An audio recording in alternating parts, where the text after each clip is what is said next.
Hello and welcome to another episode of LunaKage and Mr. Yusuk's Unnamed Wrestling Podcast, featuring Mark.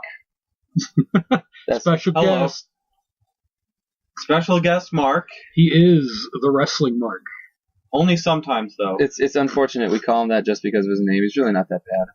I mean, he's alright. He's a cat. He is the casualist of smart Marks. He's the casual fan, but not like a 10-year-old or a woman who really thinks Roman Reigns is cute.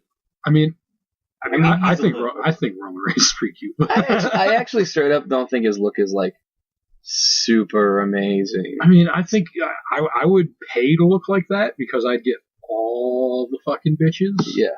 But I mean, like, if I had to like sacrifice all of my natural charisma to look like that, then probably not. I don't think that his looks alone are really like that amazing. I like my personality more than Roman Reigns' personality. Is this the which wrestlers we think are the cutest? Because I do think that Dean Ambrose or Seth Rollins are way cuter than him. I feel bad for Dean Ambrose because that poor bastard's hairline, it's long gone. I think his hair works for him though. But I saw a fucking picture of him when he was younger. Mm-hmm. He had long hair. I was like, dude, he looks like fucking Kid Cash. Like, I don't know if you guys don't know the Kid Cash. I've seen him before. But he looked kind of like... He was an ECW wrestler, right? He was an ECW. Later end ECW wrestler. And he was in TNA. He made a real name for himself in TNA, I think. Because, like, he had and at the time... a legendary for the time in that fucking company feud with AJ Styles. Mm-hmm. That's why I really liked him, because it was like, oh, that was some crazy ass shit they just did right there. And his finishing move that he did not bring with him to WWE, because he was in WWE for a while in the cruiserweight division doing nothing, because that's what they did with you back then. The WWE was nothing, and he cut all his hair. It was off. But his finishing move, called the Moneymaker, I think, was a real Tiger Driver. I call it a real Tiger Driver because most Tiger Drivers you see, like the legit ones done by the people who fucking invented it and shit, are just like fucking power bombs where they set you down instead of slam you down. You know, you just double underhook, you flip, did you fall? Yeah. It doesn't look very impactful at all. Like it's the name value of that move that makes it the move. He hooked your arms, lifted you up, your legs are fucking in the air, and dropped you on your fucking head like a pile driver. Yeah. And that shit made my dick hard every time I saw it. It was great. That's the good stuff. It's good stuff. Alright, so tonight's episode, a bit of a in-between episode. We had WWE Roadblock happen, which was a upgraded house show event, much like Beast in the East or Brock Lesnar at Madison State Garden. Madison State Garden? What is it? Madison Square Garden? Square, fuck it. Yeah, there you go. Fuck it. Fuck it. I think the look of that pay-per-view, whatever you want to call it, was great. Like, a much more scaled down than even what Raw looks like. Yeah. It made it look... intimate. Yeah, it made it look very fucking old school, I think, and I kind of liked it a lot. Yeah, so we'll be covering a bit of that. We're not going to make a full episode out of it because, truthfully, it wasn't that important.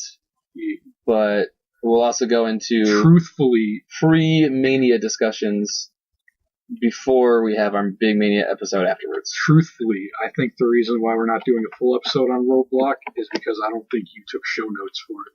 No, I didn't. I was going to. No, I would have gone back and watched it and taken show notes if it was important. It's fair enough. That was kind of my stipulation. Because for once I was like, you know what? There's probably a huge chance nothing important's going to happen. How about I just sit back and actually, no story time. So, the Roadblock happened like a week and a half or so after I had my wisdom teeth come out surgically. Yeah. I was in a butt ton of pain. Yeah. It wasn't like the little he just reaches in there with a pair of pliers and pops them out kind of deal. It was like, no, you're out, you're cut open. Yeah. Those bitches were horizontal. So all you wanted was for Dean Ambrose to win. yeah, ease my pain. So But instead, you ended up getting malaria and dying. God damn it, WWE! You had one chance.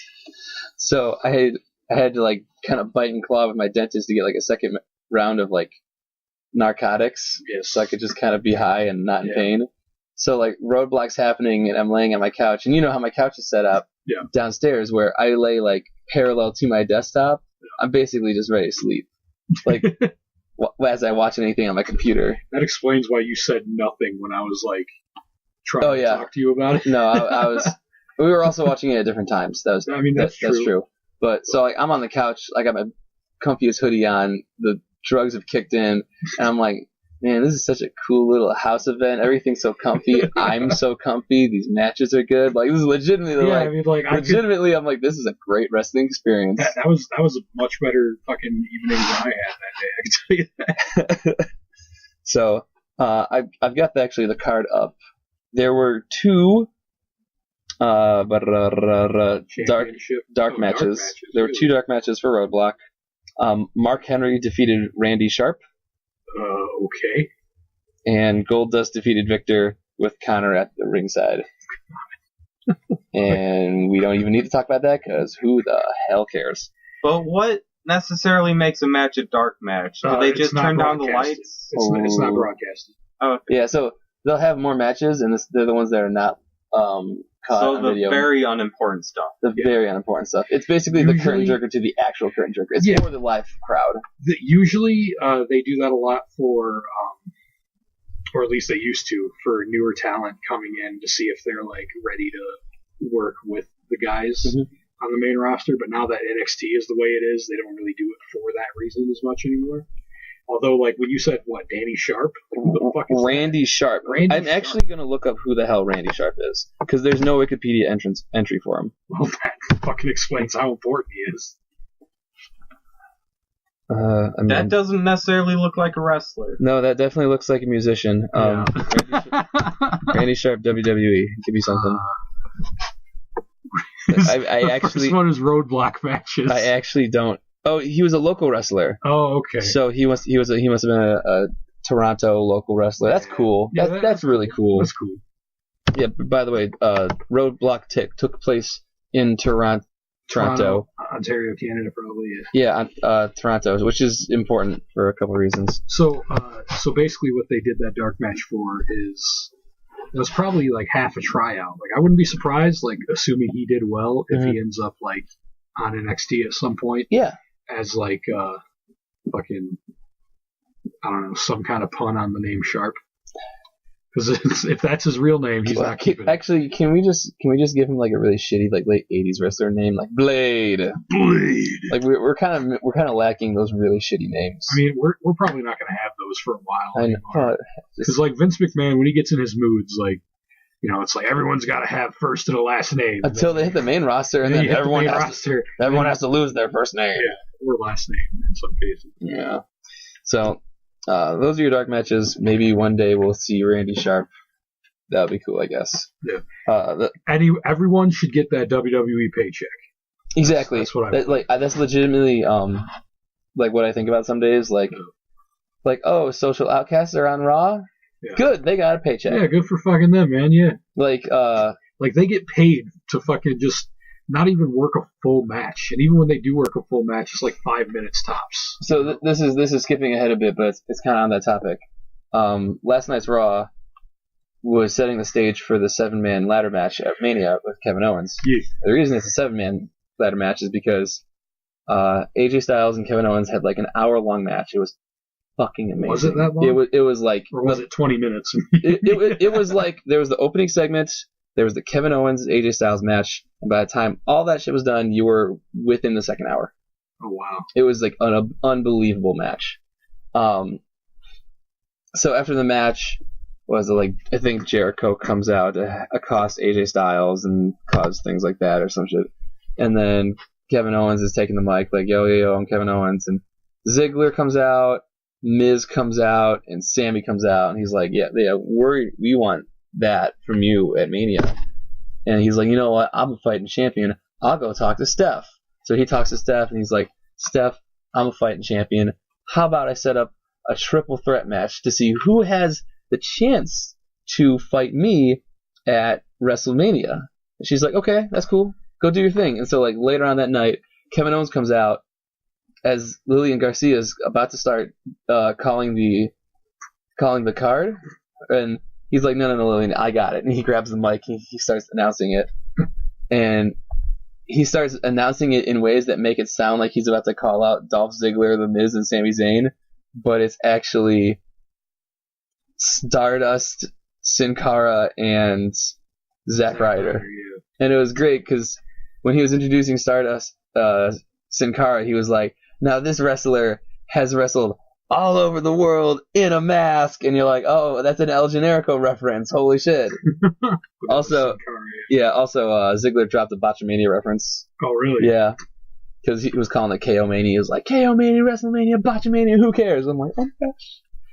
So, that was a joke for us. On that note, I was very, very happy to see Zack Ryder get a Raw paycheck. Yeah. So, good for him. And he's going to get a fucking WrestleMania paycheck now. Yeah. So, I mean, props to that dude. Anyways. I'll laugh if, like, that match ends up being on the pre-show just because... No. The card already says that the Andre the Giant bumblefuck is... Which is good, because it deserves to be the pre-show match. Yeah. But still, though, Zack Ryder's in it, so... Okay. He's going to get a full-blown WrestleMania paycheck. That dude is going to eat, like, something besides ramen noodles for the first time in, like, a year and a half. He's just looking at Mojo Rawley like, okay, I need something more in my diet other than Red Bull. You know the only reason he's in it is because Adrian Neville's injured. Yeah. That hurt to admit. Okay, let's talk about Roadblock, damn it. I'm sorry if Mark's kind of quiet this entire segment. He did not watch Roadblock. I was told it was not important. It really wasn't. His job is for one-liners. Like, that's what it is. He's our intern. Like, yeah. People are just going to have this image of him sitting at a computer, like, making sure fucking the levels are correct and some shit. And every once in a while I'll be like, so Mark, what do you think? I like Seth Rollins. That's actually a direct Smart quote, by the way. So, the curtain jerker for Roadblock is New Day versus the League of Booty, which no one cares about. Actually, was that a tag team match, or was it just a one-on-one? It was a tag team for the belt. Was it? Yeah, belt was on the line. Huh. So why do we care that it's happening again at Mania? We don't. Oh. We actually don't. Well, good job, WWE. So New Day came out, and they had a promo. It wasn't the greatest. They're a little stale right now because they're face, and it's just not doing as good as it normally. It's still like super entertaining, but it's like you can tell there's a little bit of a step down quality. But the cool thing about this promo is that they finally have a physical box of Bootios. Yeah. So what I liked about the promo, and I kind of liked it, like, you know, it was dumb, but that's what they're supposed to be. You know what I mean? Yeah, I like it. They're not going to have a fucking, you know, godlike segment every time they come out. No, they only did that for half a year. They can have some off days now. Yeah, they could totally have some fucking off days. They deserve this. Like, they've carried Raw for the past fucking, you know, however long it's been. So I'm not like, oh, it's a downswing in quality. It's a sign of things to come. No, I'm like, you know, it wasn't that good today. Who cares? Give the dudes a break. They've managed to pull off better promos on shittier fucking circumstances. Mm-hmm. Like, they came out with fucking unicorn horns. Who would have expected that to get over like it did? Oh my god! It like the unicorn reference was from something that Xavier Woods did on Instagram. Was it? Yeah. Yeah. Because he was like having surgery, and he's like, "I got my unicorn horn up for my unicorn boys," and they just came out and ran with it, and it's wildly that's over. All it was. So wildly over. That's not going to happen 100% of the time. That's probably 100% what they were planning for today or that day. The part I really liked about the promo though was how when they were shooting down literally every member of the League of Nations, when they got the Rusev, they were like, we don't have anything for Rusev. Yeah, I know. A subtle way of keeping Rusev strong. So New Day taking one for the boys. Yep. I'm telling you. They're like, who of this stable deserves to fucking keep going after the stable breaks up and hopefully soon? It's Rusev. Yeah. So give Rusev back everything that he lost over the past year. # free Rusev. Free Rusev. At least he's not jobbing on superstars.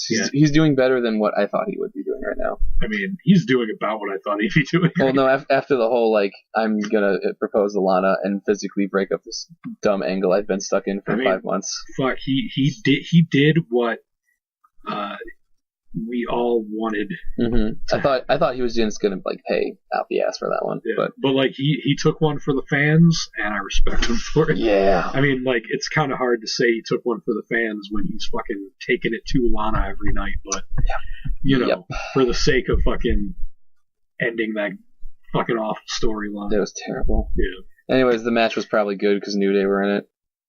I mean, I don't think I paid too close attention to it. No, it wasn't phenomenal, but they worked really nice matches. Yeah, I mean, the New Day is great. Yeah.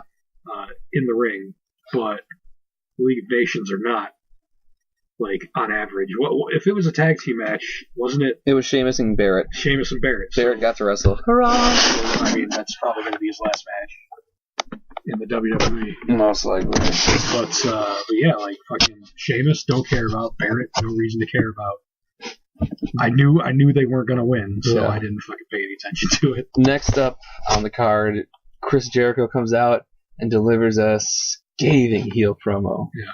And I'm really glad that Jericho's heel because damn is it good. And then he gets interrupted by Jack Swagger. And because they wanted to have a match. Yeah. Fucking Jack Swagger. And once again, I'm I don't care about this match. I mean, he got a payday. He got a payday. He got a payday. But this was it was immediately once he name dropped Jack Swagger during the promo, and I'm like, oh god, Jack Swagger's gonna come out. They're gonna have this match, and I didn't care after that. They actually kind of set it up in a dark segment at the end of the Raw prior. Really? Yeah. What exactly was it? I know it had Dean Ambrose. Maybe it was Dean versus the Wyatts or something. Mm-hmm.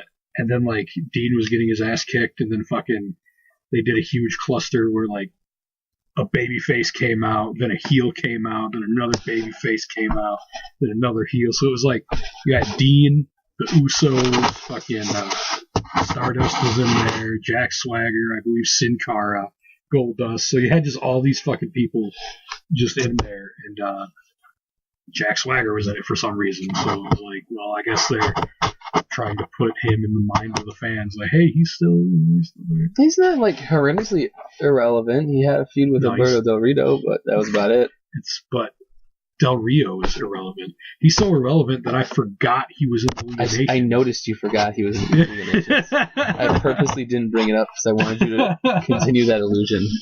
I like to pretend he's not on TV. Yeah. I like to pretend he's never been a champion. My friend, I'm in a Discord server and we watch wrestling, and one of the guys in chat accidentally spelled Del Rio Del Rip, and he goes, no, I'm keeping that. Dorito. The match of the night, not of the night, but the match I was most excited for, NXT match on the card. We have the Revival, Scott Dawson and Dash Wilder, who recently got names. And they were going... Got a team name, you mean? Team name, yeah. Because I was about to say. They've been... Well, they were just Dash and Dawson. Right. They finally wrestled enough to earn themselves names. Right around the same time that Jordan and Gable have gotten a team name. What is it? American Alpha. Oh, good. But with that, I do have one thing to bring up. I don't know why, but the commentators at NXT are not putting over the names of both American Alpha and Revival's finishing moves, and they haven't been for a while. Oh, really? Which is a shame, because both of them have really good names. What are they? So the Revival's... It's a flapjack into a code breaker. Flapjack code breaker. So it's like a 3D, except instead of a cutter, it's a code breaker. Yeah, it's called the Shatter Machine. Oh, man. I know, right? It's so sick. Oh, it's so something I'd come up with when I was 12, though, but I love it. I know. That does sound super hype. They named it the Shatter Machine, and they don't say the name anymore. I'm like, why? It's the Shatter Machine. And then American Alpha has a throwback suplex into a bridge, and it's called Grand Amplitude. Grand Amplitude. And they don't say the names, and I'm like, why? I mean, fucking why? Named finishers, I feel like, are getting so rare nowadays. Because, we have the ones we're used to hearing, but like they're making it a point to just not have names for like newer ones that are coming out, like fucking Strowman submission move. We don't know what that's called. You know, like Harper's discus clothesline. That's just called the discus clothesline. You know, like it's.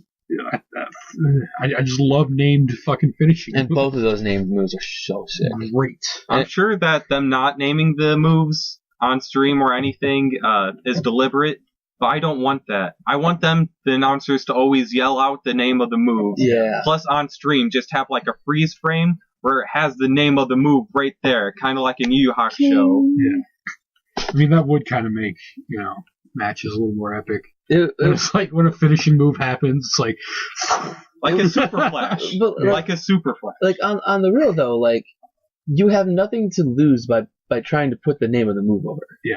There's nothing at risk by continuously naming the move. I mean, there is something at risk. It could get more popular than Roman Reigns. This is NXT. What I'm talking about. They can have things more popular than Roman Reigns. But if they they can't. Because eventually they'll come up. Dad. What happens if Roman Reigns makes a super special appearance on NXT? He will get booed out to of the put house. over the young rookies and tell them what a good job they're doing. And if they work really super hard, aka what Roman never did, then they could be just like Roman one day, a 14-time world champion by next year. But if they keep naming the moves, what's really going to happen is they're going to run out the good names. Like, sure, we have the Sheriff Machine now, but later down the line, we might have something like the Goober Drop. Dude, that's awesome, though. I would love a Goober Drop. I actually would unironically love a jobber with the Goober Drop. Heath Slater, just start using the Goober Drop. Exactly. Bo Dallas with the Goober Drop. Oh my gosh, Mark. The fucking Goober Driver, there's like potential. The Goober Bomb. Like, oh my god. You just have a stable of goobers, and they all just use a variation. Because, Goober anything works. That's great. Goober Bomb, Goober Driver, fucking Goober Drop, Goober Suplex. And then if you have the entire stable, the Goober Splash, they'll each have their own Goober move. They combine to form the ultimate Goober combination.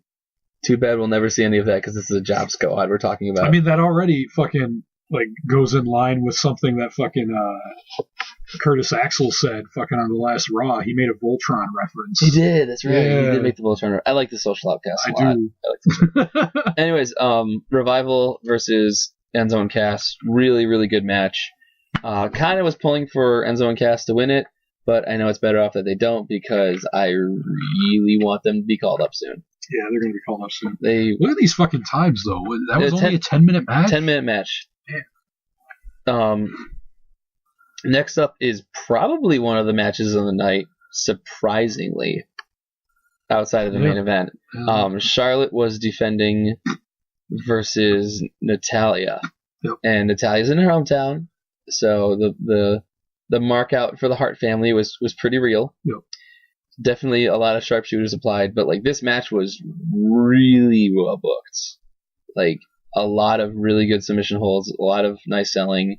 Charlotte still kind of doesn't sell things all the greatest, but a lot of just close 2.99 kickouts. A really, really passionate match. The crowd was into it. The longer Charlotte hangs out with her dad, though, the better eventually she'll get at selling. Because that's something Rick always did super well. Mm-hmm. To the point where it was comical sometimes. But, the flare bump through the ropes is always kind of mad comical. I like I'm it. sure Charlotte will start doing it. I think she did it once or twice before.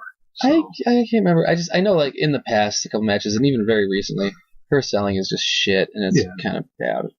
She'll get there, though. She'll get there. I honestly don't hate her as much as most people. But isn't she your least fucking liked relevant diva? Though?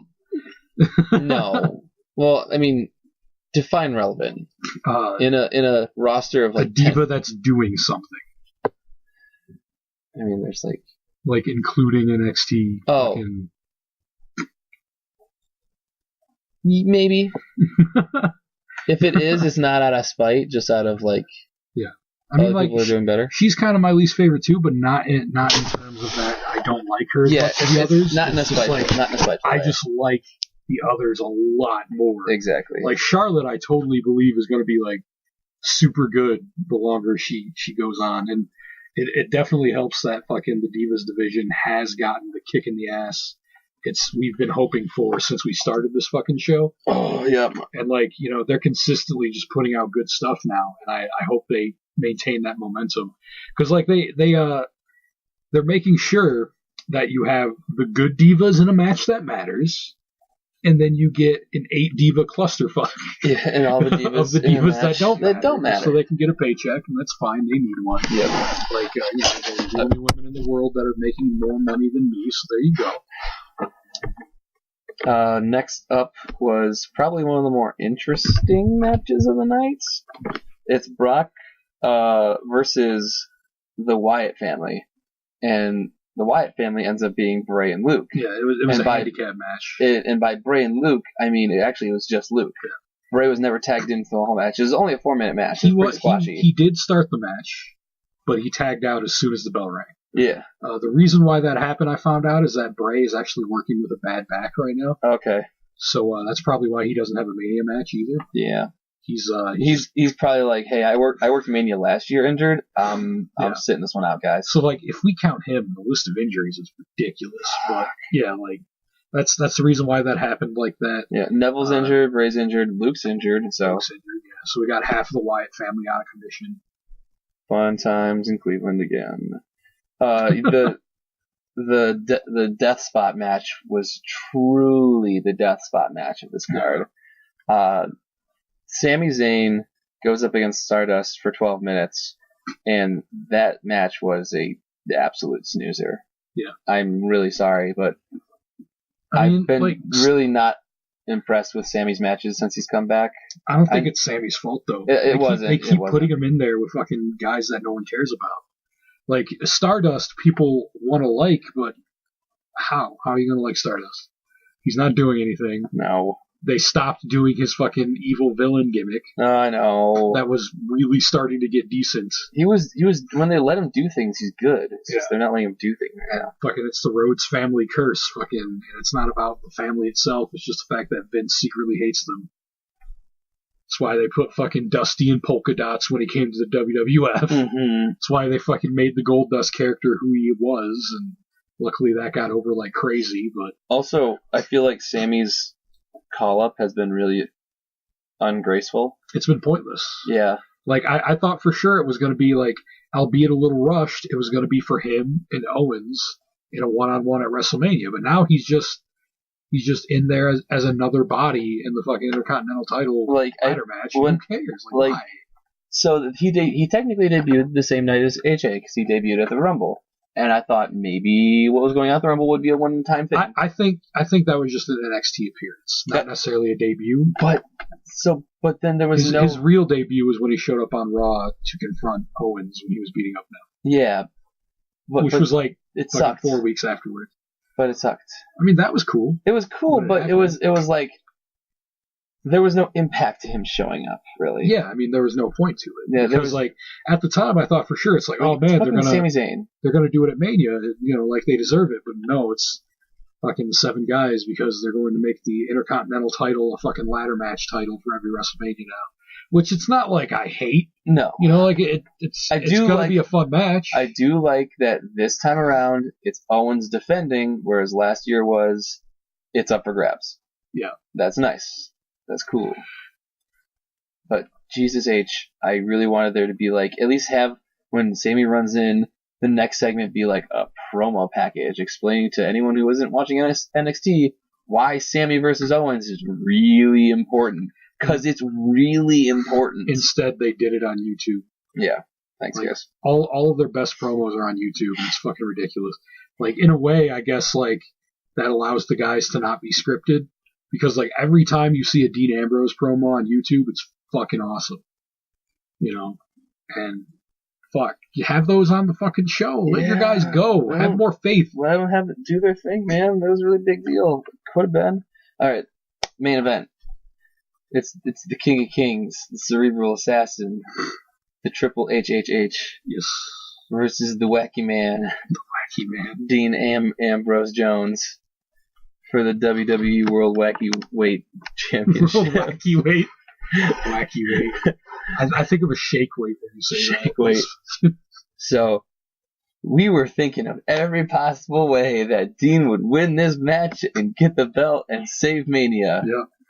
And boy, did we believe. I had every room of my house with a poster from the X-Files that said, I want to believe. Because when you think about it, why would they do this pay-per-view?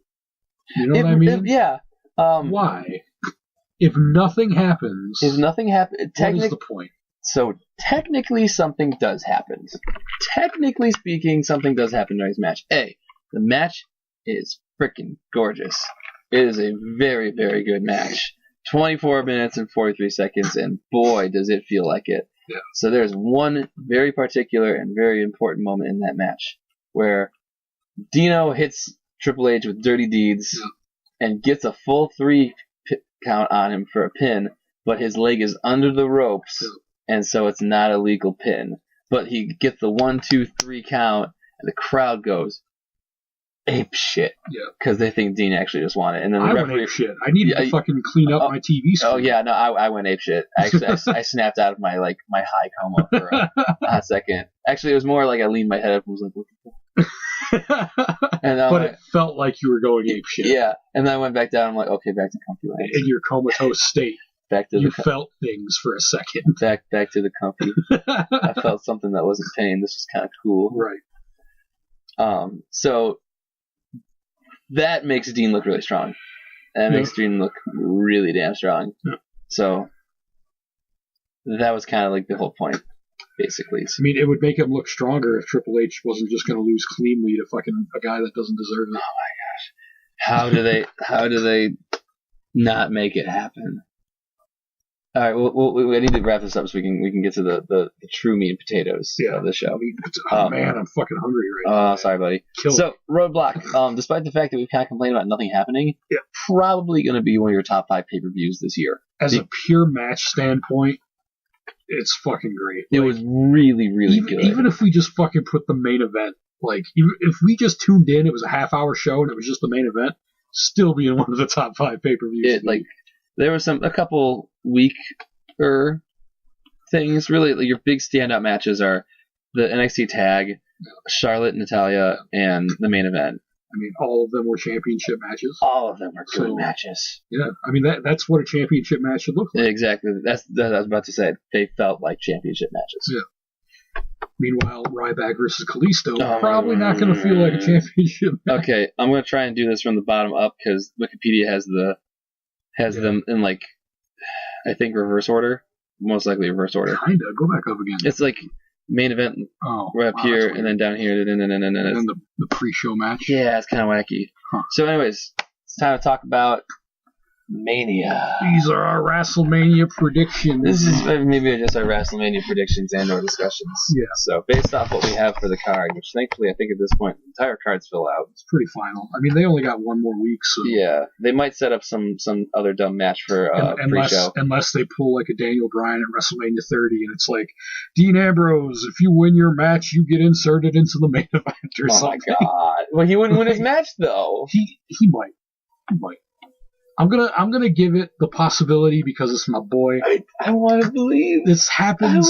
Happens every time, man. I want to. Every week we come here and we're like, I want to believe about Dean Ambrose. Literally, the only time I don't want Dean Ambrose to win is when it's for like a mid card belt. Yeah, because I don't want that shit to be on him. He's fucking had them all except for the tag title. Wasn't that it? He lost the IC belt the week going into Roadblock, and we were like. Yeah. That means he's got it, dude. Right. That means he's going to have the belt, man. Right. Like, he lost it on Raw in, the opening match or something, and I'm like, oh, my God. The booking. They're making room for a different belt. Yeah. So, first up in your pre-show, and I suspect there'll probably be a second pre-show match somewhere along the lines in the next week. I mean, the Battle Royal could go on... Isn't the pre-show 2 hours for WrestleMania? I think so, because last year we had the 3-team tag and the Battle Royal. Was both of them? Yeah, that was the pre-show, I'm pretty sure. Huh. So, the third Andre the Giant Memorial Battle Royale skis. Yeah. I think the only thing that They should start calling it the annual Big Show Battle Royal because it means about as much as the Big Show, not Andre the Giant. So the only two things we need to really discuss about this are A, who do you think is going to win it? And B, who do you think is going to be the cool special appearances in it? Do they have cool special appearances in this Battle Royal? Last year Hideo Itami was in it. That wasn't really cool, though. It's we knew he was in there to lose. about as cool as it's going to happen. Who is going to... Okay. Let me rephrase the question. Okay. Who is going to get a really bitchin' WrestleMania paycheck that we want to see happen? Okay. All right. So, who's going to win it? It doesn't matter. That's who's going to win it. It doesn't matter. I say Braun Strowman wins it for no good reason. Braun Strowman should win it. Yeah, I think so. He needs it. Exactly. Mark Henry could win it because he's going to retire soon. Yeah, I'd be okay with that. The Big Show might win it twice in a row. Because like fuck you. Because why not? Yeah. But we've already established that the winner of this doesn't matter, so it doesn't matter. Like, they're not going to do anything with him. No. The only time it ever was exciting was when fucking Cesaro won it, but they did nothing with it, and that was the first year they did it, establishing right away that it did not matter whatsoever. Just a spot filler on the card so people can get a paycheck. Yep. Which, again, fine. Which is fine. Even though this doesn't matter, I would like it if Big Show did not win, because I don't think he's very interesting. Shoot from the hip there, Yeah. Mark. I mean, can't fault you for that one. I actually like Big Show as a person and as an actor, but I think he just... I appreciate all he's done. I definitely appreciate the shit out of Big Show. But I don't like watching him. Yeah. And I mean, he said it himself when he was on the Stone Cold podcast. He was like, my win record is like ridiculous. And that's true. Like, he barely wins. But that also means that I don't care. You know? Like, it's to the point where it's like, if Big Show loses, he was supposed to, and it wasn't a good match. And if Big Show wins, it wasn't a good match, and what the fuck, someone just lost to the Big Show. That's purely all it is. And that's upsetting, because I think Big Show deserves better. Yes, and truly. I think we deserve better. Exactly. And I think the people that Big Show faced deserves better. So, that's all that is. Okay. Who's going to be in there that deserves it? Hopefully Tyler Breeze. No, he's going to be in it. Yeah, there's no way he won't be in it. He's going to be eliminated post-haste, but he's definitely going to be in it. But he's going to get a paycheck with his name on it. Yeah, I mean, he's already on the main roster. So, like, they need bodies for that. He's going to be in it. Who do you think from NXT might be in it? NXT? Yes. Oh, they'd have to be not working TakeOver Dallas. Shit, we should talk about TakeOver Dallas. Yeah, I mean, they could probably still throw somebody in there, because it's a battle royal. Yeah. You don't need to work super hard in a battle royal match. It's like, man, I'm hurt. Let me stay in here for, like, 30 seconds. Work still harder than Roman Reigns ever does in a fucking battle royal match. And then throw me out in 5 minutes and I'll get my fucking payday. 2 paydays in a row. Yeah, okay, so actually we need to stop talking about Mania and start talking about TakeOver Dallas. Oh, were we talking about Mania? I thought we were talking about a pointless match that didn't matter. But it's happening at Mania. So, TakeOver Dallas is going to Oh shit, Austin Aries is on the match. So TakeOver Dallas is about to be way more lit than WrestleMania. Dude, first thing on that list, Austin Aries is on it. I mean, sure, he's facing Baron Corbin. He's probably going to lose, but fucking hell, Austin Aries, dude. He was the CM Punk of TNA for a while. That's what I've heard. Which means I love him. So Austin Aries versus Baron Corbin. There's a good match, a good feud around this. Definitely. Actually, pretty impressed with Baron Corbin in this feud and his promo skills. Baron Corbin's gimmick is what Roman Reigns should be. Exactly. And that's the weird thing about calling Baron Corbin Roman Reigns light, when really he's like Roman Reigns realized. Yeah. If anything, Roman Reigns, when actual creative is behind him. Right. Fucking goddamn. Can Vince McMahon just not die, but be put under a debilitating thing that allows it, like dementia? Oh, maybe like an That's not going to stop him, sir. That's going to stop him. I hate saying I want somebody to die, because I'm not like that.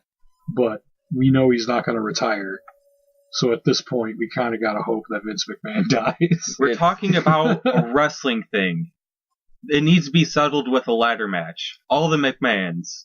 Ladder match. But that includes Triple H, doesn't it? Technically. Sure. I mean, fuck. Triple H. Sure, why not? I mean, like, if we were going to do it that way, then we'd want Triple H to win, wouldn't we? Yeah. Put Shane out. That'd be great. Anyways, I have high expectations for that match because it's going to be Austin Aries' first match, and Baron Corbin's going to have to work with him, and it'll be cool, and I think it's really going to be I mean, I'm just, like, Baron Corbin's matches, when he's put in there with guys that can really work. Not only just work, but also know how to work with somebody who's supposed to work like that. Mm-hmm. You know, like, Baron Corbin's not supposed to be a guy that's fucking doing a move a minute. No, he's not going to be a ring general anytime soon, or his life. But he's more than serviceable when he's put in with someone who knows what they're doing, and they get good matches. And again, that's exactly what I can say about Roman Reigns. Yes. But, you know, you put fucking world title on this guy, and then my opinions are different. Mm-hmm. But that's exactly what I want. I want to see fucking that kind of fucking feud out of this. Like, fucking Baron Corbin is the anti-indie guy. Austin Aries is, like, the fucking pinnacle of indie guy.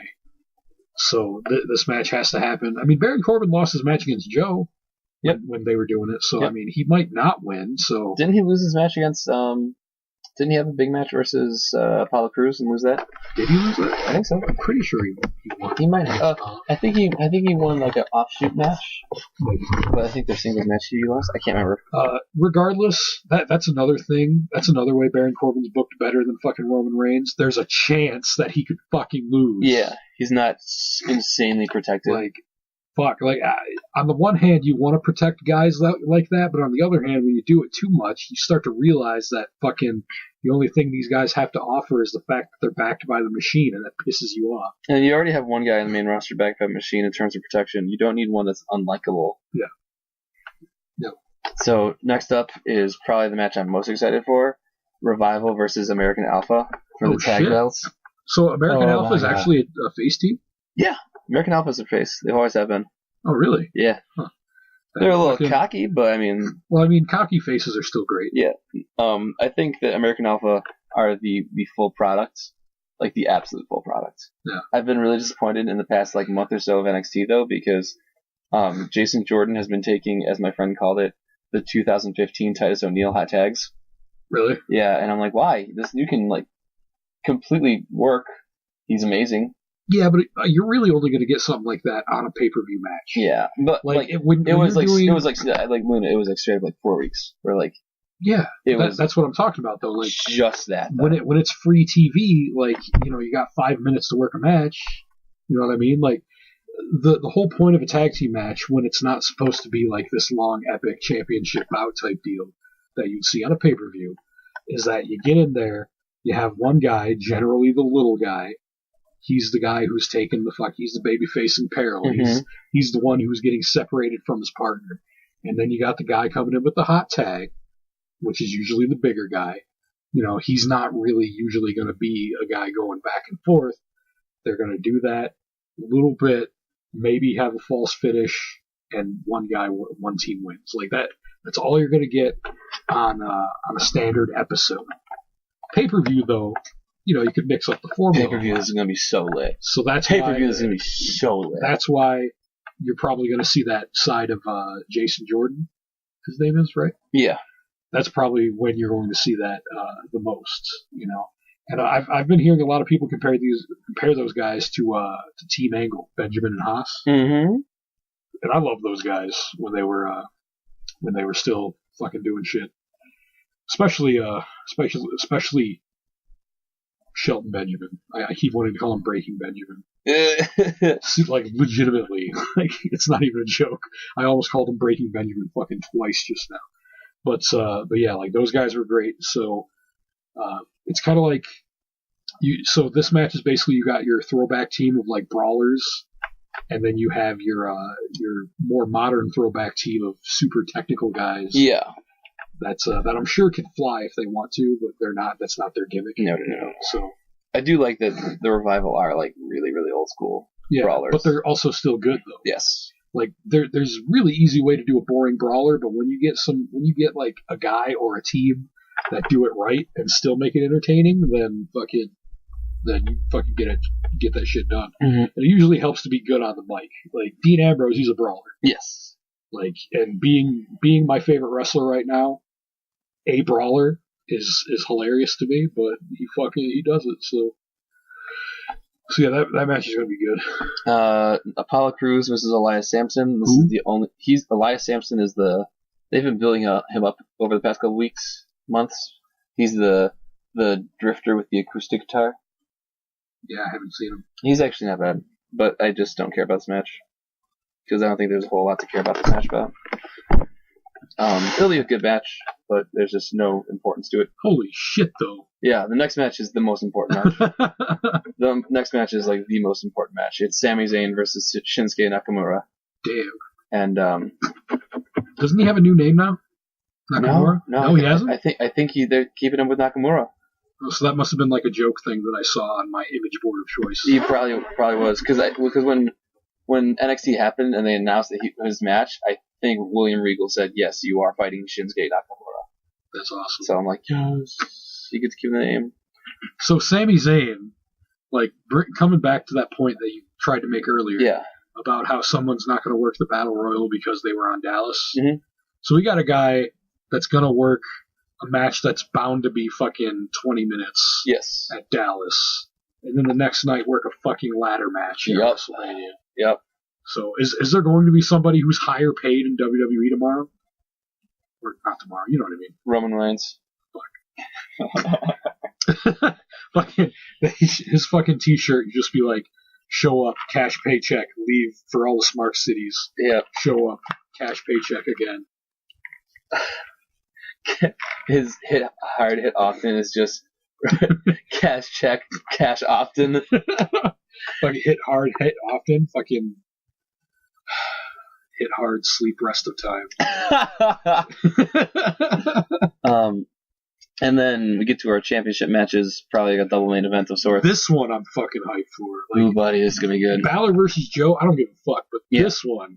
Bayley versus Asuka is probably gonna tear the house down. That's assuming that, like, okay, so there's I think this card might get flipped around a little because there's no way that you have Sami Zayn versus Shinsuke Nakamura followed by Bayley versus Asuka, followed by Finn Balor. Like, this is clearly listed in order of importance. Yeah. Kind of. Not really. Well, the Apollo Crews thing kind of throws you for a loop, but yeah. For the most part. Bayley versus Asuka, like it's just gonna be a barn burner. It's gonna be so fucking. I feel bad for Bayley though, because like she could legitimately get her ass kicked. Yes. She's in an extended match with Asuka. Yeah, no, she wrestles stiff. But holy shit, like this match is gonna be. Are they both still baby faces? Yeah. Or did Asuka turn? No, this is a babyface match. Sweet, because I love Asuka with all of my penis. And then we have Finn Balor versus Samoa Joe, who I don't really care about. I mean, yeah, like I let's put it this way. If Joe wins, I'll be happy because that puts a belt on Joe. That's cool, and that leaves Finn open to be called up. If Joe wins, I'll be happy because then the next event probably won't have Finn Balor in a championship match. Yeah, and I'm kind of tired of seeing him. I'm glad. The big thing that makes me think that he's going to be called up soon is that they gave him back Reverse Bloody Sunday as his finisher. Really? Yeah. So he's actually using that. Yes, because he was in like. I'm a little more hyped now. he was in an extended match with Apollo Crews, and the coup de grace didn't get it done. Good. And so he hit him with Reverse Bloody Sunday. While you're talking about that, I'm going to look up what that fucking move looks like. It's a reverse DDT. I mean, good, but I think that's good, but I assume they only gave him coup de grace as like a, hey, you're in development, learn how to use this move, because that's how you kind of learn the way around the WWE style. I mean, the coup de grace is a shitty move. It's definitely not a WWE style move, though. No, but it's not WWE style, but like I feel like maybe there's just something about it, like, hey, here's how you learn the ropes about camera angles and placements, things like that. Maybe. But yeah, like the thing that I was super hyped about Balor and Itami coming to WWE when it was happening. Who? What? He's just been gone for like a year. Oh yeah, I thought I fucked up his name. And No. I was like, wait, it is Itami. I'm just making a joke because he's legitimately dead. I mean, But, I could be saying that for every guy you're talking about, all these guys. We'll get to something you can talk about soon, Mark. But, we got you. Casuals don't watch NXT. Proof here. Yeah. But I was hyped about those two guys making it because I knew Prince Devitt, I knew Kenta, but then when they both used the same fucking dumbass double foot stomp as a finisher, because like I'm a huge fucking mark for finishers. So when I hate your finisher, it's really hard for me to like. If Kenta doesn't get the GTS, oh, he's gonna have. He has to. Like he teased it. So didn't he hit it once? He hit it once, I think. Was it televised? Yeah, I want to say there was a match where he hit it. I mean, it's been so long. Yeah, exactly. So, it's been months and months. But yeah, like there's been people that have speculated that he's going to come back during the Nakamura match, and interfere, become a heel. You know what I mean? Ooh, that's good. That'd be nice. That'd be good. Fucking Nakamura versus Itami. Yeah, I'd be okay with that. Yeah, pretty sweet. Plus, a heel Itami means that he could fucking lay it in. You know? Like, yeah. Fucking the babyface Itami's a little soft. Yeah. Obviously. But if he's a heel and he's working with a guy that's bound to be fucking, isn't Nakamura the king of strong style? Isn't that who he is? I think so. I'm not super familiar with Japanese wrestling. Yeah, me neither. I've seen like maybe one Nakamura match my entire life. Which is hilarious because I love Japanese everything else. So it's like my wrestling is all American. I just don't have the time in my life to like add in another like promotion to watch. Honestly, straight up, I'm such a fucking goober. The goober bomb. Fucking yeah, I'm such a fucking goober bomb. That's my biggest reason for not watching foreign wrestling is because I can't understand the commentary. Don't they have English commentary for a lot of what happens in New Japan? Isn't it like I think Matt Striker's on only there. for big events though? I'm not sure. Because I know JR and Matt Striker were a team for one of the Wrestle Kingdoms, I think. Didn't Wrestle Kingdom 10 happen recently? I heard it was like super amazing good. Well, of course it is. Because it's fucking it's a company that knows how to book. And still thinks that wrestling is wrestling. Yeah. I mean, I would love to get into fucking, Japanese wrestling, but my biggest problems with it is the commentary, not being able to understand it. And two, since I'm a huge fan of people who are good at promos, gonna kind of be hard to get into that aspect of it when I can't understand what the fuck they're saying. Like, if they had subtitles the whole time, like if I was watching it like I was watching a fucking subbed anime. Like my Japanese anime. Right. I'd totally be cool with that, because like most of my Japanese entertainment is consumed with subtitles. Yeah. So it'd be right up my alley, but it's not. So it's kind of hard to. All right, you go look at Reverse Play Prince Sunday. Devitt finisher. Look at this. What do we got?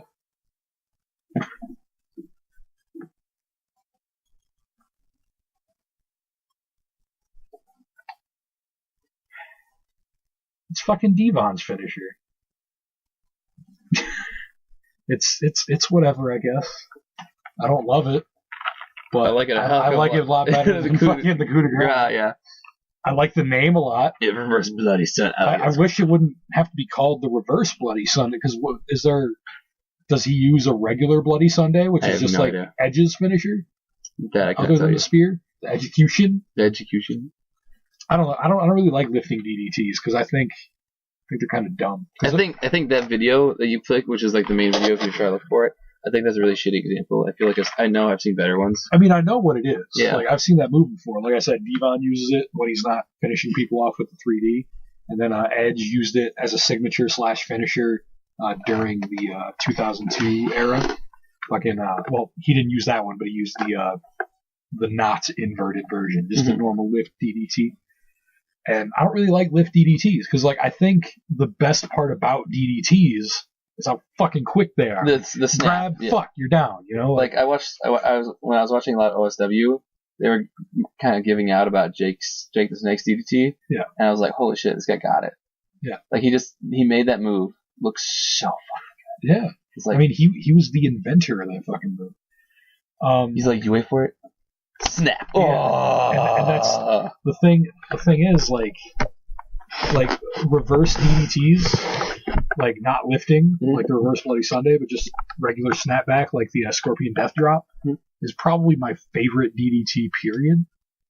I mean, like, it's just, it looks like it could fucking end so horribly, like, if you fucked it up. So, like, you know, if he just used that instead of lifting, I would prefer it.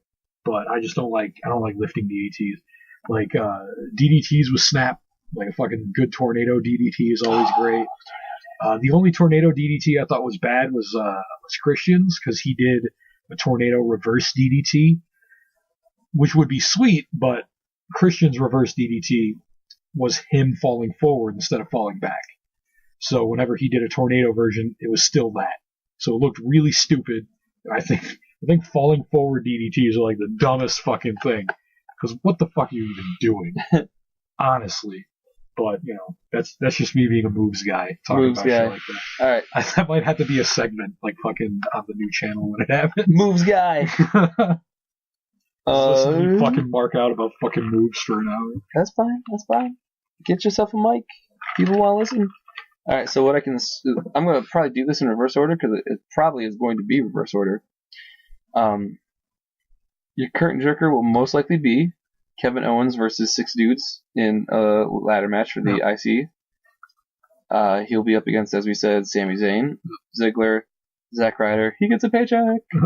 Sin Cara, The Miz, and Stardust. So basically, it's Kevin Owens and, versus Sami Zayn versus 5 losers. 5 people that haven't mattered in a long time. Yeah. It's super dumb. I'm depressing. really, really hoping that this match turns into like a couple minutes of everyone going at it, and that's literally just the Sami Zayn and Kevin Owens show. I swear to fucking Jeebus though, dude. Like, I was thinking about it the other day. Fucking, you know, Miz being a fucking manager instead of a wrestler. Yeah. Fucking, you know how great it would be? Like, how legitimate it would be if it was Hollywood Roman Reigns with the Miz as a manager. I can already imagine, I can already imagine Roman Reigns in like a big pair of aviator sunglasses. Like, Roman Reigns comes out with his fucking suit on, just looking all fucking sharp as shit. Yeah. Like, let him. The Miz is just bitching about everything. Anything but is better than the standing there stupid looking vest. good. You know, like fucking shit. Like, you know, just have Miz be the Paul Heyman to Roman's Brock Lesnar, because Brock almost never talks, and when he does, even though he sounds silly, since he almost never talks, when he does talk, it's impressive. It's important because it's like, oh fuck, he cared enough to talk. So like, I don't know if you caught the segment because I know we only watched the highlights of Raw, but they're trying to book Roman as the strong, silent, badass type. It's too little, too late, man. Exactly. At least for this pay-per-view. Keep booking him like that for sure, but right now it's really too late. So Hunter and Steph are getting in their car and they're gonna drive out, and the garage door gate opens up and Roman's standing in like the spotlight behind it, but the garage door is opening really slowly, so you can see his feet and you know it's him, and it's like really slowly opening, and I'm laughing. Oh god, am I laughing the entire time. Now, let me just show you what I'm talking about whenever I bring up Reigns, right? Imagine that segment. Yeah. Except replace Reigns with Dean Ambrose. Wouldn't that be so much fucking better? Like, just legit. It would. You could even see Ambrose doing it. Well, the thing is, like, with Ambrose, you wouldn't even need him to like be standing like perfectly action figure still. Ambrose would probably just be like cracking his knuckles. Yeah. And he'd be like, oh. And he'd have his fucking new barbed wire bat and shit. Oh my god. He'd just be inspecting it before fucking going into action. Yep. Like, you know, just replace Reigns with Ambrose and like all of these build-up segments, and you have immediately a better main event. So, there's actually a note here on Wikipedia's. They do have some of the announced participants for the Battle Royale.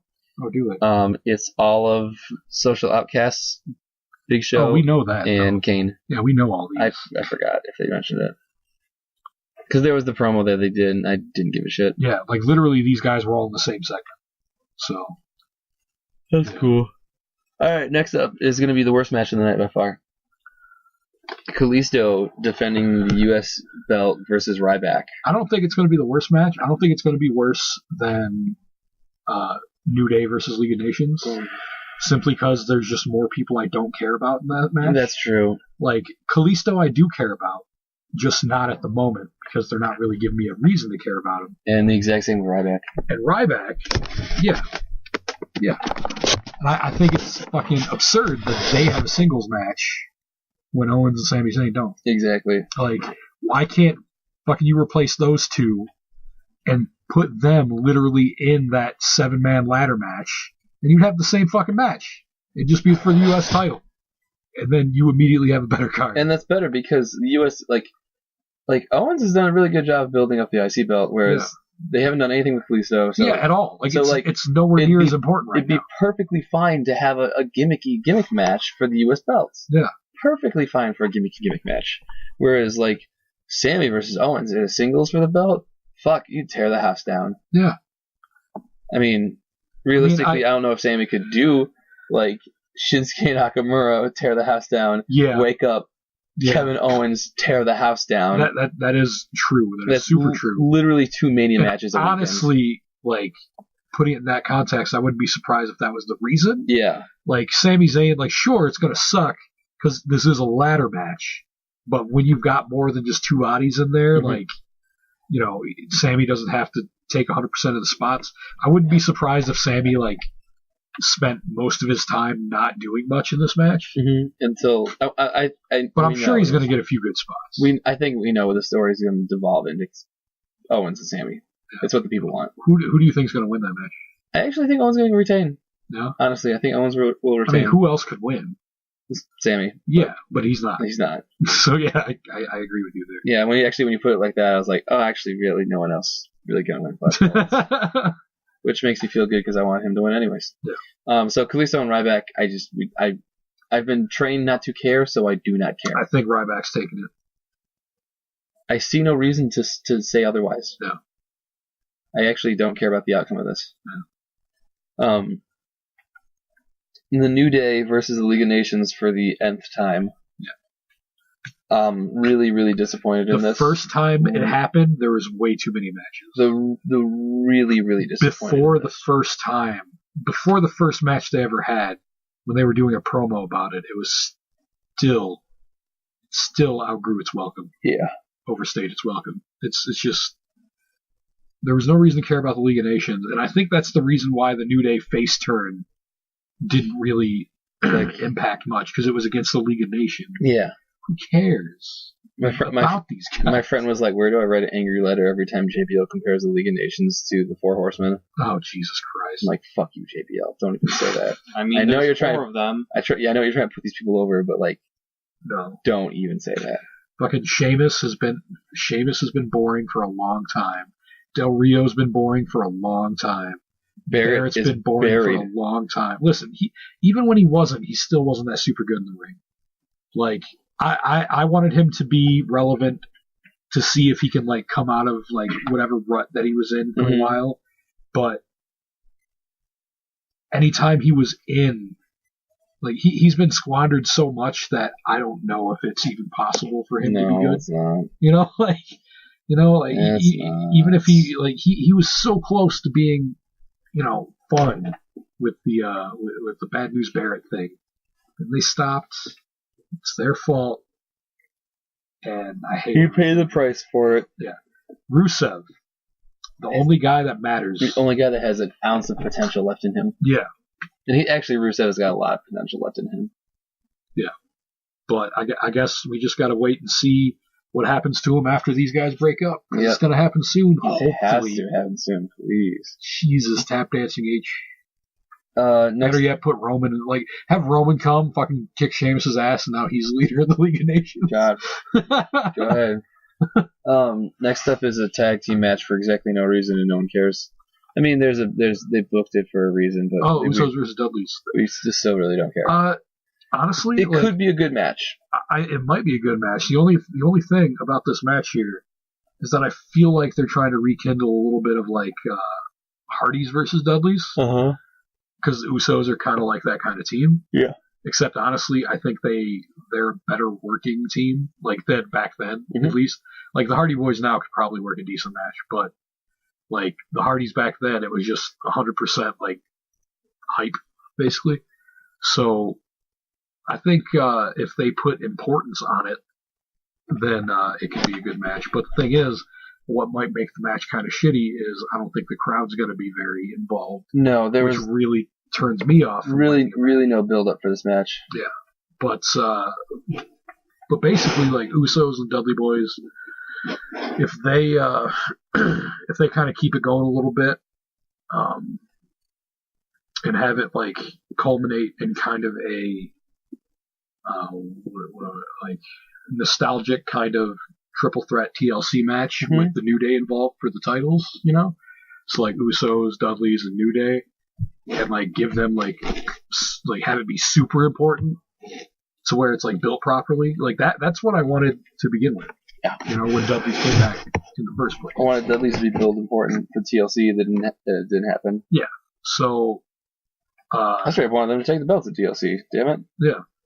But yeah, like I'm sure the match will be all right. It'll be worse if the crowd's not into it. But I mean, out of 100,000 people, there's bound to be enough people that are into it. Yeah. So we'll see.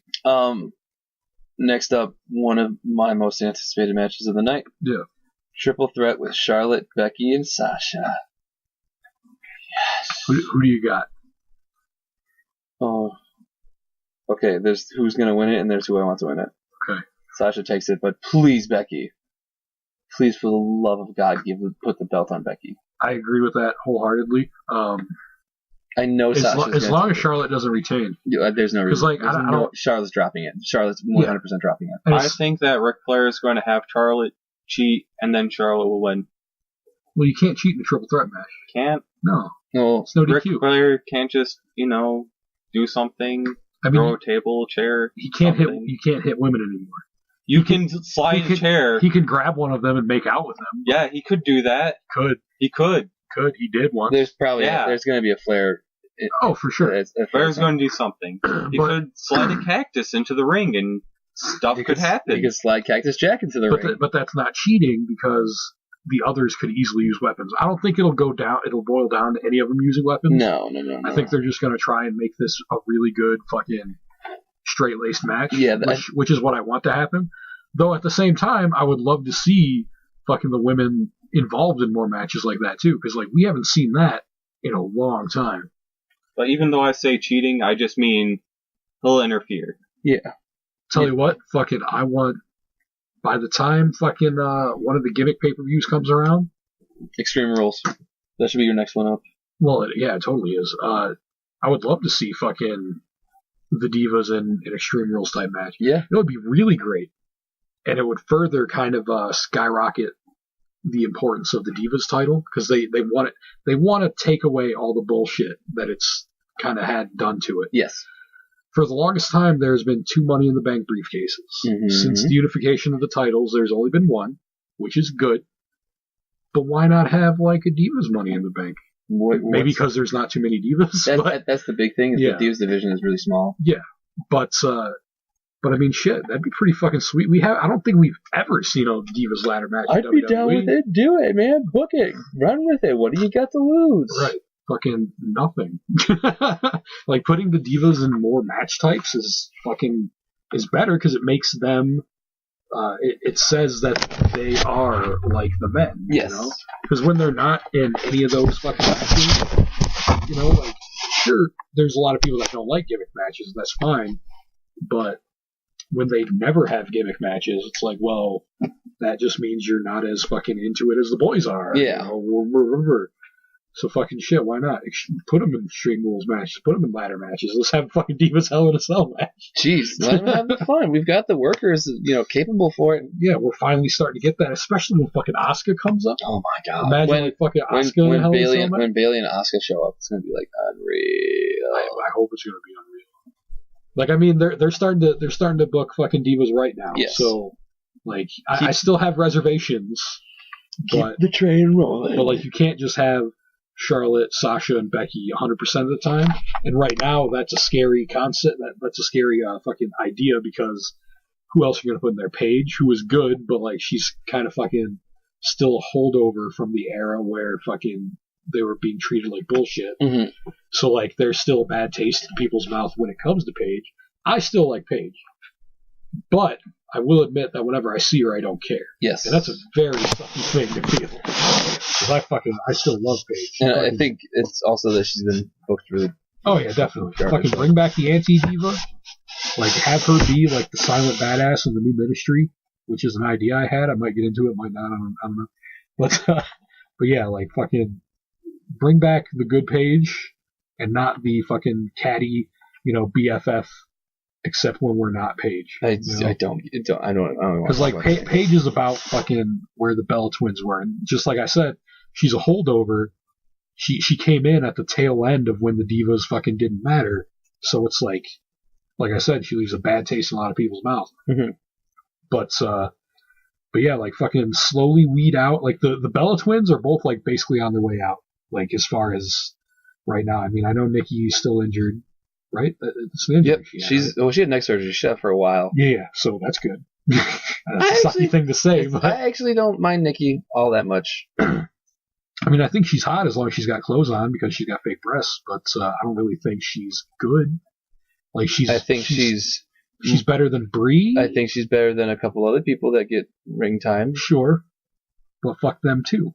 I mean, I grant you that. Like, as much as it kind of sucks, like I would love to enjoy a Tamina match, but you can't. But I can't. No. I would love to enjoy a Naomi match, but you can't. But I can't. No. So, like, unless they do something that drastically reinvents those two, which they've already drastically reinvented those two, but again, it was during the time where the Divas didn't matter. So it's like, you kind of gotta fucking re-grease the wheels as you're heading out. Yeah. Like, there could easily come a time where it's like fucking a really good feud between like a super hot babyface in Becky or something. Feuds with Naomi, and they have a really fucking unexpectedly amazing singles match at a pay-per-view, and it turns your idea around. Because Naomi, I know she's got it. Yeah. But she doesn't have it. And I would love to see it happen. But in the meantime, like, since the Divas are kind of getting more exposure, getting better matches, getting more relevant, the crowds are into their matches, now the concept of Bayley getting called up or Asuka getting called up doesn't scare me as much as it did before. Exactly. So now, like, I'm at a point where I still have reservations, but I'm still super duper hype to see fucking what they do on the main roster. And end of rant. End of rant. Next up, your boy, Curtis Axel, Jeans Ambrose. Jimmy Dean Ambrose? No, that's Jimmy John Lesnar over there. Jimmy John Lesnar. Jimmy Dean Ambrose, by the way. Jimmy Dean Ambrose is my fat cosplay of Dean Ambrose, which I haven't done yet, but I kind of want to at some point. It's your fat cosplay of Brock Lesnar. I mean, that will be easier because all you need to do is order some Jimmy Johns. Brick laser. Just walk around with like a Jimmy John sub and a Jimmy John shirt on. You just spend like with a sign that says Brock Lesnar sponsor. You just spend the entire con in one corner doing the kind of like hop up and down that he does when he's in the ring. Just eating the fucking sub sandwich. Anyways, no holds barred street fight. Dean Ambrose versus Brock Lesnar. No. A much more important match than he had last year. Does Dean win? I don't think Dean's going to win. I don't think he's going to win. I think he should. And it's not just because he's my favorite. Obviously, no. I've got bias. Yeah, obviously. It's not like I dislike Brock Lesnar. You're good at owning up to your bias and working around it. Yeah. Brock Lesnar, he's the final boss. Yeah. Right? He's legitimately the final boss. He's got more fucking importance than the WWE Championship at this point, because he is the holder of fucking the power that beat the streak. The only time he's lost since that, either he wasn't involved in the decision, aka someone else got pinned in a triple threat, or fucking it was a super duper dirty finish, which still ended with him not losing. He passed out type deal against The Undertaker, which that was stupid. But they're kind of ignoring that it happened, so strike it from the record type thing. Yeah. This has all the fucking makings of Dean could win. Actually, I kind of want to talk about it for a second. This would be the one time where I'm okay with 50-50 booking. Because this is Dean's fight to win in Dean's type of fights. Yeah. It's booked for Dean to win, kind of. Yeah. I would be so okay if Dean wins this Mania match, and then, like, in the next couple of Raws, Brock just, like, mauls him in regular matches, because it establishes that, you know what, Dean is really good. I mean, this is really good. This is going to be the last time we see Lesnar for a while. Yeah. Like, he's not going to come back until, like, a few weeks before SummerSlam. I want there to be that rise in power level of Dean, but not have a full glass ceiling hit. Yeah. Basically, like, he beat Lesnar, but really only because this was in a rule set where Dean excels in. If it was a straight match, he probably still would have lost. Yeah, that's the story I want them to tell. That's exactly the story. Because, like, they went through the trouble of making it a street fight. Yes. And, like you said, this is Dean's fight to win, because Brock Lesnar, he is a cage fighter. He's a really good wrestler, but his track record in the hardcore style matches, not necessarily as crispy clean. No, and he's like legitimately booked towards being an actual wrestler and an actual cage fighter. He's an ass kicker, but like whenever you introduce weapons, you know, you can take him out. Like that's what they've had to do in order to make him be a little bit less of a factor in triple threat matches and shit. Like, man, how do we take care of Brock Lesnar? We gang up on him, hit him with chairs, fucking bury him underneath fucking rubble and shit. Yeah. You know, and his weakness is the steel steps. That's how he lost against John Cena. The 18-ton steel steps. Yeah. Solid steel steps. Solid steel. It's not hollow at all, even though you can see it when he lifts it up. Oops. Yeah. It's a very hard sheet metal. 20,000 tons. So this could be a match that Dean could win. You know, like, and they could even... They better let him bleed. I mean, yeah, that'd be nice. I need to see some blood for this match. Basically, what I expect it to be match quality-wise is similar to the street fight that Brock Lesnar had with CM Punk in SummerSlam 2013, I believe it was. Mm-hmm. Where they made Punk look like he was going to fucking do it. This was before Brock Lesnar's super duper fucking final boss push. He was still a final boss type. Yeah. But this was obviously before he wasn't Galactus. Yeah, this is before he beat the streak. This was like, you know, not super long after he had lost to Triple H. So he still had like a lower power level than he does now. But like, you know, fucking, they made it, because like, even at the time, people were like, yeah, there's no way fucking CM Punk's going to win this. And he didn't. But it for sure looked like he could. And the only reason why he didn't was because fucking Paul Heyman broke up a lot of the counts. Mm-hmm.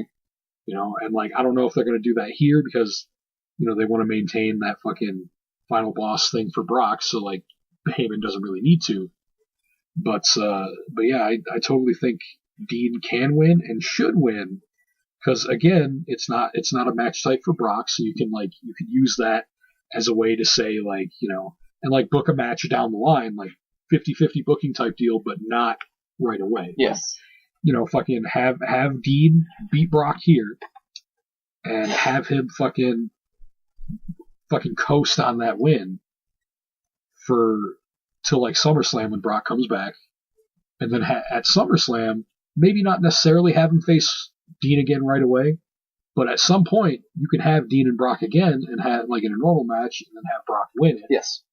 To where like Dean's not immediately losing that fucking momentum from beating Brock by the 50-50 booking of just being like, oh, have him win the next night on Raw. No, fuck that.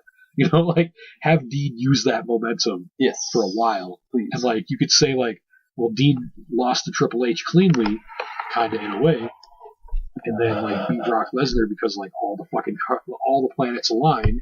He got like his fucking story mode power ups. Say that it was all that clean because like you can easily make the argument because they booked it that way. Dean beat Triple H. Yeah, Dean beat Triple H. Air quotes happening. They're slowly trying to power Dean up again. Yeah, and I think this would be a really big way to like put Dean over as like this hardcore guy.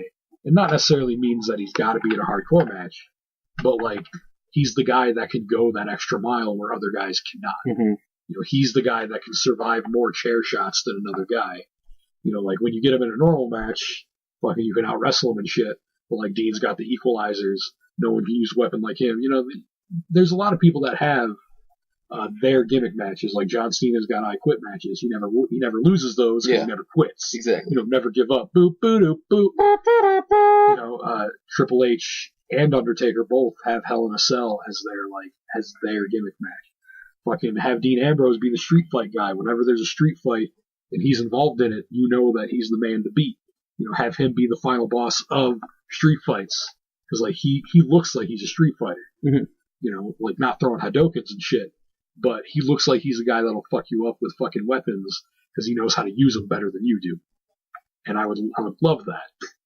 Because what the fuck else are you gonna do? You're gonna have Dean lose. You're gonna have Brock be gone for fucking 6 months.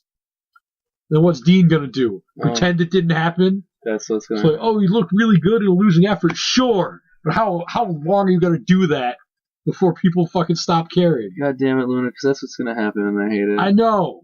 God damn it. Either way, this will probably be the match I'll look forward to the most. Yeah. Next up is Shane McMahon versus Undertaker, which is a Hell in a Cell match. If McMahon wins, he takes full control of Raw. If Undertaker loses, he will be barred from competing at WrestleMania again. Which I don't remember that being part of the stipulation, but that was announced on Raw. Okay, I might have zoned out during that. Yeah. I actually am not sure what to expect out of this match, but I'm kind of scared. Well, here's the thing. I'm scared. I'm scared for the not for the booking, but for the working. Oh yeah, yes. I don't think it's going to be a good match. Which is why I propose this match being more along the lines of fucking Sting Triple H at WrestleMania. It's gonna. I think it should be a match where shit happens, and not necessarily a one-on-one match. I think Undertaker should lose. But I don't necessarily think it should be, like, in a way that makes it, like, Undertaker lost. Kind of like a way of Undertaker lost on purpose. Yeah. I think that they've been building it up as to Taker is going to let Shane win. Yeah. Because he's not okay with Vince and the way he's treating him. And, like, sure, that could be an anticlimax. But, I mean, people have been wanting Undertaker to finally retire for a while, and not even necessarily because they're bored with him, even though his work rate has gotten he's old worse. As shit. Yeah, he's old but as he's shit. getting old. How many more times? Because like it's a year between every match. It's not like fucking like a couple of weeks pass and he's on the fucking mat. It's a fucking whole nother year. Every time you see him, he's another year older. Like, chill out, go home. Like stop doing this. Take your fucking Hall of Fame induction. Like stop having matches. And like now they're scraping the fucking bottom of the barrel with it. Like sure, people wanted to see Shane McMahon again, and that's great. I'm glad he's back. But I didn't want to see him in a fucking Hell in a Cell match against The Undertaker. No. Like I didn't even want to see him in a match. Like I don't want Shane to wrestle. He was never a wrestler.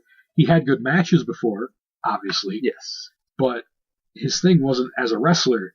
Like, now that his fucking hair's grayed and shit, he looks a lot more like an authority figure. Mm-hmm. And Shane ending the authority would be great, and I would love it. But not in a fucking WrestleMania match against The Undertaker. Not through these means. If The Undertaker is going to lose on purpose, I would like to see the Hell in the Cell match start and then him just letting Shane pin him.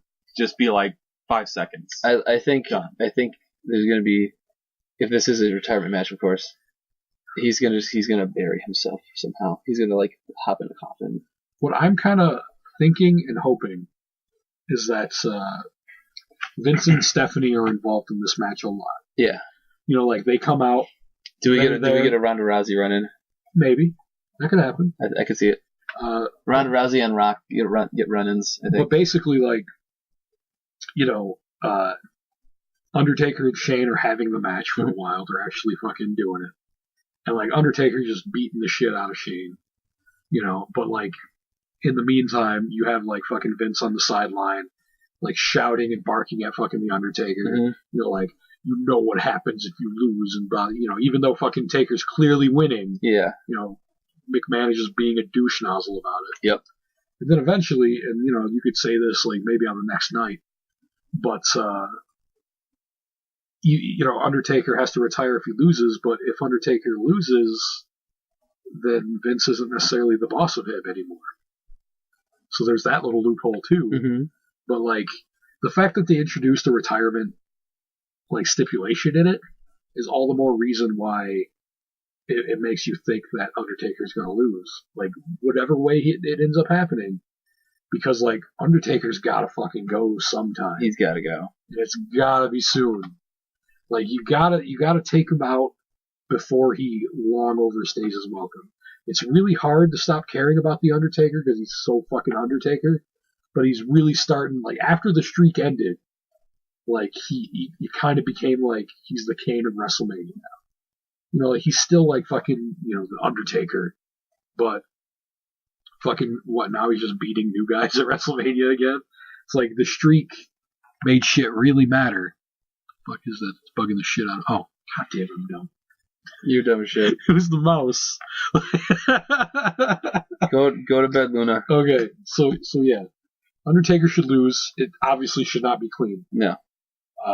But, I think this is going to be it. Like, his hometown, Dallas. Well, I don't think Dallas is his hometown, but it's Texas. Yeah. Yeah, it's really the perfect time to fucking go. So, you could do it somehow. Like, even if he's going to lay down for Shane, like I said, fucking Vince McMahon's barking at him, he eventually decides, you know what, fuck you, Vince. And, like, fucking Shane gets up.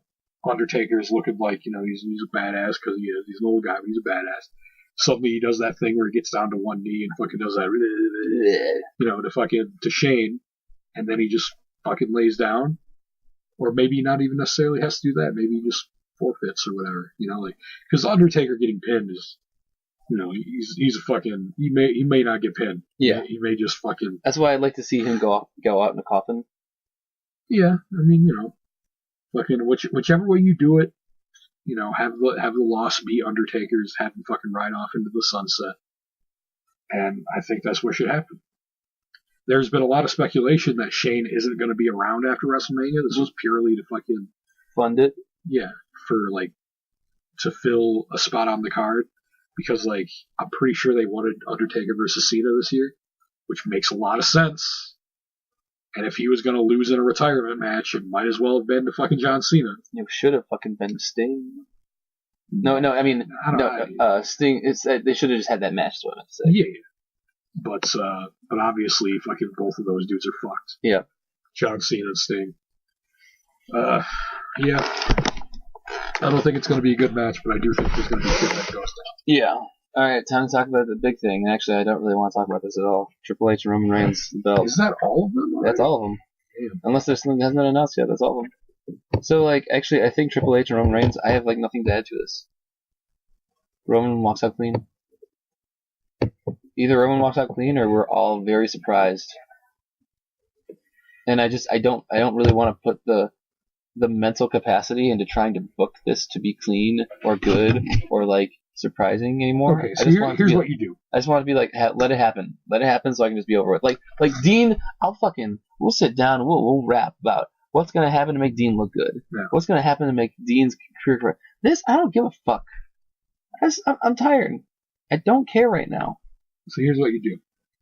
Roman's going to need people to feud with after he wins, right? Yeah. Everyone wants him to turn heel. So you have him beat Triple H, probably clean, whatever. He's celebrating. You got the confetti. It's WrestleMania. Everyone's booing.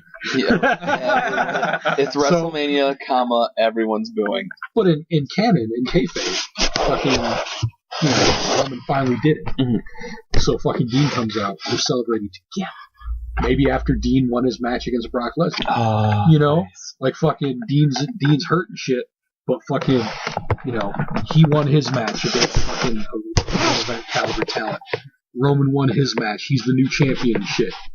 Fucking, they're celebrating and shit. Then fucking, Roman turns around and spears the shit out of him. Yeah.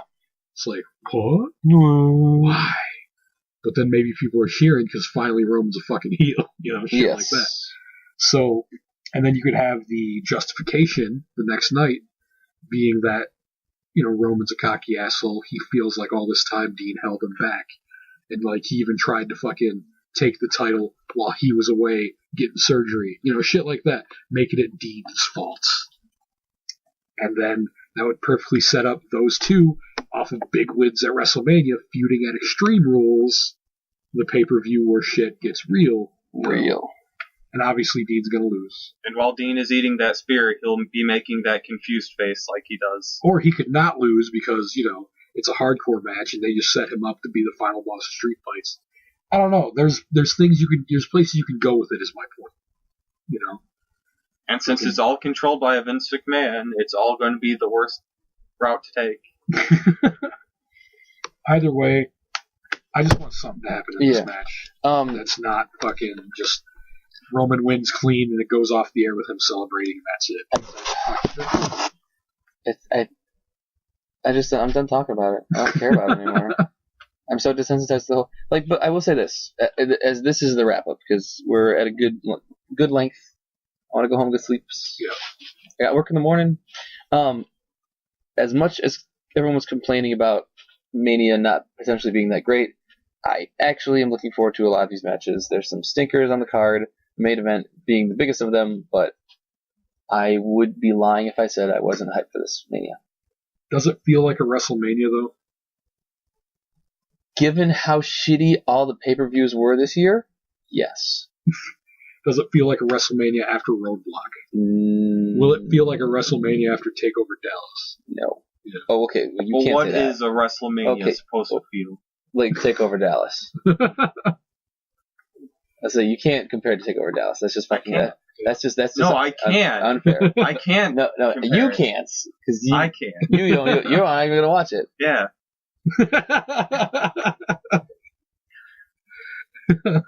Anyways, that's it for us. We'll have another episode after Mania. Mark, you're watching Mania with us, right? Oh, yeah. Are we watching Mania together? Yeah, I requested the day off. All right. Are you confirmed day off? I mean, it's a mom and pop store, man. Okay. They'll give me the day off if I request it off, but you know, there's not like a guarantee. Like they won't be like, yeah, you should come in anyway type deal. So like, it's one of those things where it's like, assume we're watching it together. Yeah. Because I have no reason to believe we won't be. Gotcha. Yeah, just tell me when and I'll be there. All right. It's April 3rd. April 3rd, nerd. All right, guys. I think we'll wrap it up for the night. Anyways, this is Mr. You Suck signing out. This is LunaKage. This is Mark the Intern, and I like Seth Rollins. You do. As we'll see you guys after Mania. Check out. Hopefully we're all excited about what happens, but if we all sound depressed, well, you'll know why. Good night.